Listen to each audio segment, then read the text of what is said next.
Kembali di Suara Unggul Kompas TV, sebelum kita bahas lebih dalam demografi pemilih di Pilkada Jakarta, sesuai dengan hitung cepat atau exit poll dari Litbang Kompas, saya akan bacakan hasil masing-masing hitung cepat dari berbagai lembaga survei. Yang pertama dari Litbang Kompas, untuk di Pilkada Jakarta ada total suara masuk sudah 100%, saudara. Dan hasilnya adalah pasangan calon nomor urut 1 Ridwan Kamil Suswono memperoleh 40,02%, disusul pasangan nomor urut 2 Dharma Pongrekun Kunwardana dengan raihan 10,49%, dilanjutkan dengan pasangan calon nomor urut 3 Pramono Anung Rano Karno dengan raihan suara 49,49%. Kita lanjutkan dari lembaga survei SMRC, sama untuk Pilkada Jakarta. Ya, yang pertama pasangan calon nomor urut 1 Ridwan Kamil Suswono ini memperoleh suara yang sudah cukup besar, ada 38,08%, 80% maksud kami, 38,80%, dan pasangan nomor urut 2 Dharma Pongrekun Kunwardana dengan hasil 10,17%. Lalu juga dilanjutkan pasangan calon nomor urut 3 Pramono Anung Rano Karno dengan hasil 51, sekian persen, yang 0,3%. Ya, berdasarkan data yang suara yang masuk sudah 100%. Dan kita lanjutkan ke indikator politik, lembaga survei indikator politik sama untuk Pilkada Jakarta, dan total suara masuk sudah 99% dengan raihan pasangan calon nomor urut 1 Ridwan Kamil Suswono dengan 39,54%, dilanjutkan pasangan calon nomor urut 2 Dharma Pongrekun Kunwardana dengan raihan 10,60%, dan terakhir Pramono Anung Rano Karno pasangan calon nomor urut 3 dengan raihan 49,86%. Selanjutnya kita lanjutkan dengan hasil quick count atau hitung cepat dari lembaga survei Carta Politika untuk Pilkada Jakarta. Total suara masuk sudah 100%, dan pasangan calon nomor urut 1 Ridwan Kamil Suswono, kita lihat bersama, memperoleh suara 39,25%. Dilanjutkan pasangan calon nomor urut 2 Dharma Pongrekun Kunwardana dengan raihan 10,60%. Dan pasangan calon nomor urut 3 Pramono Anung Rano Karno dengan raihan 50,15%. Selanjutnya terakhir dari LSI, Lembaga Survei Indonesia, total suara masuk sudah 99,50% dengan raihan suara pasangan calon nomor urut 1 Ridwan Kamil Suswono sebesar 39,28%. Dilanjutkan pasangan calon nomor urut 2 Dharma Pongrekun dan Kunwardana dengan 10,60%, dan terakhir pasangan calon nomor urut 3 Pramono Anung Rano Karno dengan raihan 50,11%. Dan itu tadi hasil dari hitung cepat berbagai lembaga survei. Kita akan bahas bagaimana exit poll, kita akan bedah berdasarkan survei Litbang, maksud kami hitung cepat Litbang Kompas. Kita akan breakdown sesaat lagi setelah tayangan berikut ini. Kita akan menghadirkan 1 juta lapangan pekerjaan kepada warga Jakarta selama 5 tahun ke depan. Dan untuk Gen Z jangan khawatir, co-working space gratis dan juga pelatihan digital untuk masa depan. Kurangi kemacetan dengan teknologi tanpa lampu merah. 2. Prioritaskan transportasi umum.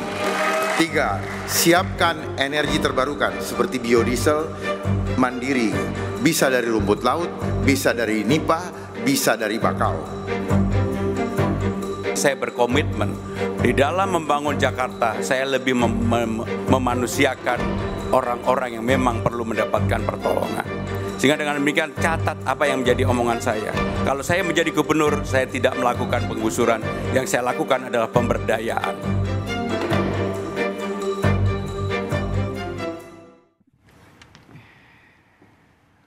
Ya, saudara, kita kembali di Suara Unggul Kompas TV, dan seperti yang saya katakan tadi, kita akan membahas masing-masing atau kita akan bedah juga nanti masing-masing variabel dari hasil hitung cepat Litbang Kompas untuk Pilkada Jakarta. Kita bacakan kembali untuk pasangan calon nomor 1 ini memperoleh 40,02%, pasangan calon nomor 2 10,49%, dan pasangan calon nomor 3 meraih 49,49%. Ini sudah 100% ya? Sudah 100% untuk Jakarta. Ya, ini kita lupa mengenalkan. Ini adalah peneliti Litbang Kompas, Mas Yohan Wahyu yang telah bergabung lagi bersama kami. Ini sudah 100% masuk, artinya sudah steady ya datanya, udah pasti steady, tidak akan bergerak udah lagi. final hasil hitung cepat Litbang Kompas untuk Pilkada Jakarta. Jadi memang posisinya pasangan Pramono Anung Rano Karno di 49,49%. Angka cantik ini, jadi 49,49%. Kemudian pasangan Ridwan Kamil Suswono 40,02 dan pasangan Darmakun 10,49%. Ya, ini nanti kita akan juga menantikan kalau memang sudah ada, biasanya sudah masuk ya dashboard untuk exit poll ya. Exit poll nanti kita akan sambil menantikan, kita akan ngobrol-ngobrol dulu variabel-variabel penting yang bisa menentukan kemenangan pasangan calon nantinya. Meskipun ini belum hasil akhir ya. Bukan, ini hasil masih hitung cepat. Nanti masih akan kami disclaimer lagi bahwa hasil akhir nanti akan dilihat di real count KPU, hitung yang benar-benar dihitung oleh KPU real count ya. Kita lihat dulu, kalau kita compare dengan pilkada sebelumnya dulu, Mas Yohan. Pilkada sebelumnya di DKI Jakarta. Nah, kita akan lihat. Nah, ini bagaimana sebarannya ini 2017? Kalau kita lihat isu di pilkada 2017 itu kan isu polarisasi begitu kuat ya. Betul sekali. Jadi kelihatan distribusi dukungan itu ya. Ini bukan hasil hitung cepat ya. Ini hasil real count KPU. Kelihatan pasangan Anies Sandi ini di Jakarta Selatan dan Jakarta Timur. Di atasnya Barat, Pusat dan Utara itu lebih dikuasai pasangan Basuki dan Jarot waktu itu. Ya. Jadi kelihatan. Kita lihat di putaran kedua itu agak ada perubahan ya. Ada perubahan. Nah, jadi pasangan Anies mendominasi hampir semua wilayah karena memang pada saat itu sekitar 15% suara AHY dan Silvi beralih ke pasangan Anies Sandi waktu itu. Jadi memang kelihatan persebarannya memang ngumpul gitu. Tapi kalau kita lihat persebaran di pilkada ini ya.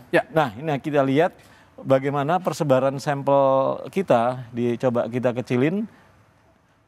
Nah, pasangan ini 400 sampel TPS yang dipakai sampel Litbang Kompas untuk hitung cepat ini memang kelihatan persebarannya relatif menyebar gitu ya. Mas Yohan, mohon maaf kita harus tunda dulu karena akan ada pernyataan dari calon gubernur dari Jawa Tengah, Ahmad Lutfi, berikut ini. Kalau sekarang kan belum. Ya. Tapi apakah sesuai prediksi sebelumnya angka dari ini semua 59%? Saya akan prediksi ya, artinya saya juga kaget kok. Itu kan bentuk kami dikasih kepercayaan masyarakat. Berarti masih menunggu keputusan KPU ya, Pak? Oke, baik, kita tunggu bersama-sama.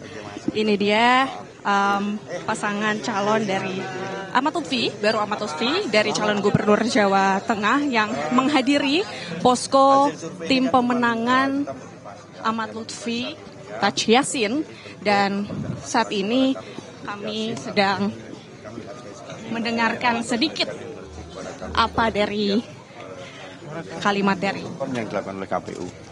Kita sabar. Saya juga belum ada komunikasi. Mungkin yang lebih bijaksana kalau nanti sudah ada respon dari KPU sehingga tepat. Tapi prinsip kita tetap bersahabat.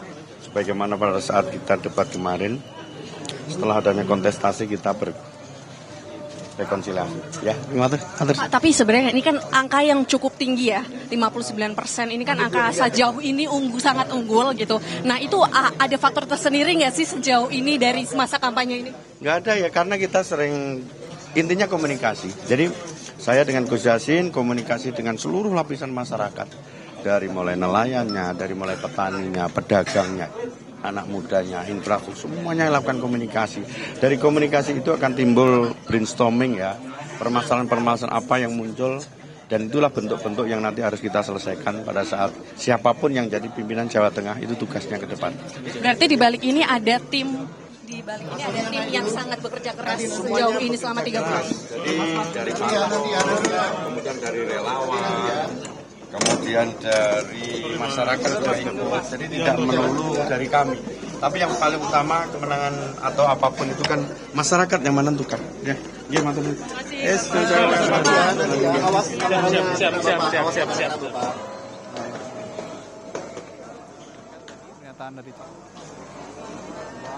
Di Pilkada Jawa Tengah, Ahmad Lutfi yang menyatakan bahwa hasil yang tertera di berbagai hasil survei, maksud kami hasil hitung cepat dari berbagai lembaga survei untuk Pilkada Jawa Tengah adalah hasil komunikasi yang baik antara dirinya dengan masyarakat di Jawa Tengah dan juga calon wakil gubernurnya, Tas Yassin Maimun. Kita akan kembali lagi untuk membahas Pilkada Jakarta, termasuk exit poll yang masih kita nantikan. Nah, ini tadi bisa dijelaskan sebaran sampel ya ini yang dilakukan di Pilkada Jakarta. Kita kan ambil 400 TPS sebagai sampel hitung cepat dan kelihatan memang yang merah ini pasangan Pramono Rano, sementara yang biru muda itu pasangan Ridwan Kamil Suswono. Jadi memang kelihatan dua pasangan calon ini memang relatif menyebar ya secara distribusi suaranya, tapi memang kelihatan yang warna merah memang lebih dominan. Artinya kalau kita bandingkan dengan pilkada sebelumnya yang begitu terjadi polarisasi ya. Di tahun ini kan tidak ada isu polarisasi, jadi relatif suara kedua pasangan calon atau tiga dengan Darmakun ya, meskipun paling kecil ya, jadi relatif menyebar ya, paling enggak antara dua pasangan nomor urut 1 dan 3 ini Redi. Jadi memang itu bedanya dengan 2017 gitu ya. Oke. Nah berarti kalau sekarang ini boleh dikatakan mau di Jakarta Timur, Jakarta Selatan, Utara, semua Barat, pasangan calon semua ada suaranya gitu ada di situ. Jadi memang karena menyebar, karena tiga pasangan calon memang tidak ada sesuatu yang bisa membedakan ya secara spesifik gitu ya. Jadi memang relatif berbeda dengan apa yang terjadi di 2017 kemarin. Polarisasi memang tidak ada, tapi sedikit pola yang sama sebenarnya saya melihat. Apa itu? Kalau memang ini coba kita lihat di pilkada sebelumnya, Nah ini kan kalau kita lihat di sini, ini ada suara Agus Harimurti Yudhoyono ketika itu 17,06 ya. 17,06%. Nah sekarang ada suaranya Darmakun 10%. Yang mana pada saat di Pilkada Jakarta ini kan harus kalau memenangkan satu putaran harus ada 50% plus 1 gitu lah katakanlah ya. Meskipun tadi belum hasil akhir, tapi gambarannya sudah mulai terlihat.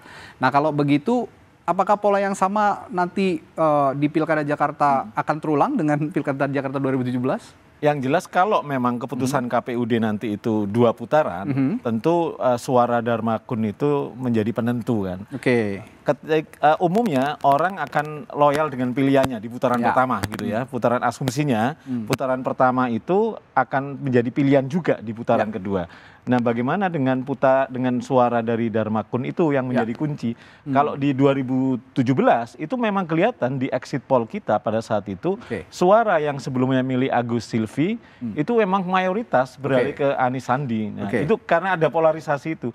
Nah, saat ini ketika tidak ada isu seperti itu, relatif sedikit banyak suara Darmakun itu akan relatif menyebar ke dua pasangan calon itu. Itu yang perlu dicatat kalau 2017 isunya polarisasi itu tadi, sehingga itu terarah kemana begitu ya suaranya. Kelihatan memang kristal ke pasangan Anies Sandi waktu itu. Sekarang ya akan relatif lebih merata, menyebar gitu ya. Terlebih juga nanti ada kerja-kerja politik mungkin di tengah jalan.